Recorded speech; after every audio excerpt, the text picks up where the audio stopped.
Assalamualaikum warahmatullahi wabarakatuh. Perkenalkan nama saya Ahmad Fauzi dengan NPM 25555 Saya dari divisi Humas dari Departemen Kominfo. Di sini saya akan menganalisis hasil study case PKB Markarakan.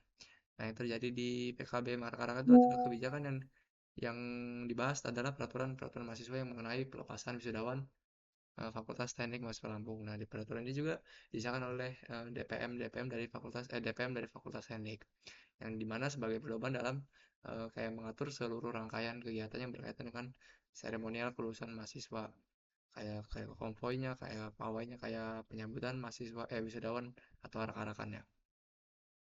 Nah, beberapa poin utama yang ada dalam kebijakan ini adalah kayak yang pertama itu Badan Mahasiswa Eksekutif Fakultas Teknik Teknik BEM FT sebagai pelaksana utama kegiatan.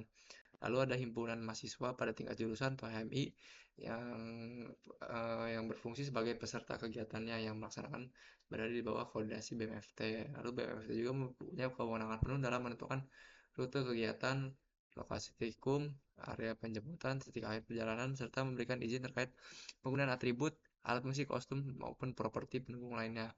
Lalu juga di sini terdapat larangan tegas terhadap penggunaan knalpot brong atau tidak standar, konvoi tidak terkendali, tindakan kekerasan, perundungan, serta penggunaan atribut yang mengandung unsur sara maupun provokasi.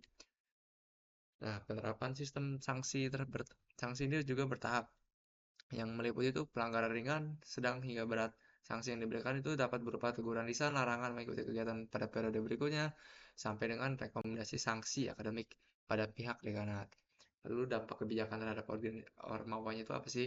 Nah, dampak kebijakan itu kayak memberi pengaruh langsung terhadap dinamika organisasi kemahasiswaan atau ormawa tersebut. Nah, khususnya pada tingkat hima atau himpunan mahasiswa. Nah, di sini ada dampak positifnya dari kegiatan arak-arakan ini. Yang pertama adalah kebijakan ini mampu meningkatkan aspek keamanan dan ketertiban dalam pelaksanaan perayaan kelulusan. Dengan adanya peraturan tersebut, potensi konflik atau gesekan antar himpunan atau konflik itulah dapat diminimalisasikan. Nah, tindakan perundungan dapat dicegah serta fasilitas dan aset fakultas dapat terjaga dari kemungkinan kerusakan. Nah, selain itu juga kebijakan ini juga membantu menjaga citra positif dari ormawa tersebut di hadapan birokrasi kampus. Namun juga ada dampak negatifnya. Nah, di sisi lain, kebijakan ini juga kayak membatasi ruang gerak himpunan mahasiswa dalam mengekspresikan identitas serta budaya khas masing-masingnya gitu. Jadi ya dibatasin gitu ciri khas. Kayak misalnya ada ciri khas tertentu tapi bertentangan dengan kebijakan PKBM ini. Dengan adanya standarisasi dan kewajiban memperoleh izin dari BMFT, selain itu juga terdapat tambahan tanggung jawab administratif karena terdapat himpunan harus menunjukkan koordinator kegiatan dan melaporkan sejumlah peserta yang terlibat. Nah, risiko sanksi yang cukup berat seperti kayak pembekuan hak partisipasi juga dapat terjadi apabila terdapat pelanggaran. Lalu juga ada efektivitas kebijakannya. Nah, secara umum, kebijakan juga dapat dikatakan cukup efektif sebagai sarana pengendalian massa dan mengelola risiko dalam kegiatan perayaan kelulusan. Namun dengan demikian, penerapan itu berpotensi menjadi kurang optimal apabila terlalu membatasi ruang kreativitas mahasiswa tersebut. Nah, di sisi efektifnya ini, nah, peraturan ini juga memiliki dasar penegakan yang kuat karena memuat klasifikasi pelanggaran beserta sanksi yang jelas. Kejelasan itu kayak ngebuat aturan ini memiliki ya kayak punya kekuatan yang mengikat yang nyata, bukan sekedar imbauan formal. Saya juga efektivitas kebijakan juga terlihat dari keterkaitannya dengan peraturan di tingkat universitas khususnya dalam penerapan sanksi berat. Nah, dalam sisi kurang efektifnya tersebut, itu juga kayak mengimplementasinya di lapangan sangat dipengaruhi oleh kejelasan petunjuk pelaksanaan atau juklak atau surat edaran yang dikeluarkan oleh BPT. Apabila proses koordinasi teknis tersebut maupun birokrasi perizinan berjalan lambat, nah kondisi tersebut berpotensi menimbulkan ketidakpuasan di kalangan hima dan bahkan dapat memicu pelanggaran secara kolektif. Nah, ada pun juga di poin nomor penting kesesuaian dengan aturan yang lebih tinggi. Kebijakan ini juga dinilai sejalan serta tidak bertentangan dengan regulasi yang berlaku di tingkat universitas.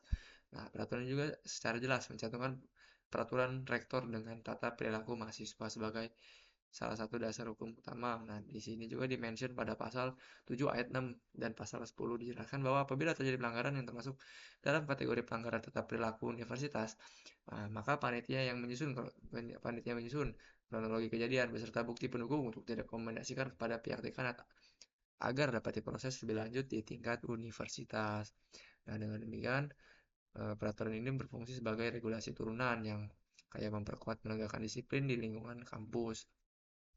Nah, kesimpulannya, peraturan mahasiswa Fakultas Teknik mengenai pelepasan wisuda atau arak-arakan itu merupakan langkah yang cukup progresif dalam menjamin keamanannya, ketertibannya, dan keselamatan mahasiswa selama berlangsungnya perayaan kelulusan atau arak-arakan. Meskipun kebijakan ini berpotensi membatasi ruang kreativitas hima, keberadaannya pun tetap penting untuk menjaga tindakan anarkis maupun knalpot berisik kayak gitu, maupun berpotensi kekerasan. Secara umum juga kebijakannya juga sudah selaras dengan peraturan rektor yang berlaku, namun keberhasilannya keberhasilan implementasinya di lapangan juga sangat bergantung pada transparansi, kecepatan koordinasi, serta kedewasaan BMFC tersebut dalam menyusun dan menjalankan petunjuk teknis bersama seluruh organisasi kemahasiswaan atau HIMA. Mungkin sekian dari analisis saya. Kurang lebihnya mohon maaf. Wassalamualaikum warahmatullahi wabarakatuh.